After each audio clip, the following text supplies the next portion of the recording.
guys, I'm Lauren from Ford Lancaster. Today we're going to show you how to do the Active Park Assist 2.0 on our 2020 Ford Explorer ST.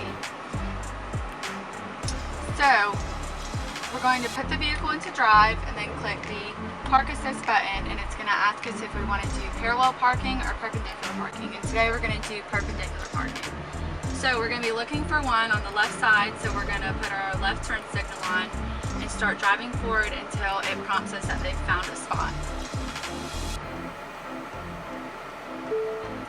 So once it's found a spot, you're going to stop, put the vehicle in neutral, take your hand off the steering wheel, release the brake, and hold down the Park Assist button.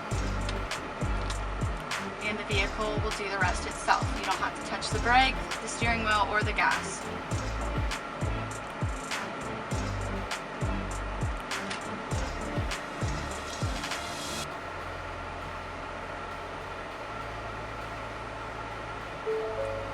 And once it is all the way in park, the vehicle will go into park itself. Thanks for watching our video. If you have any questions, visit our website, burnsford.com, or give us a call at 803-286-4414. Don't forget to like and subscribe.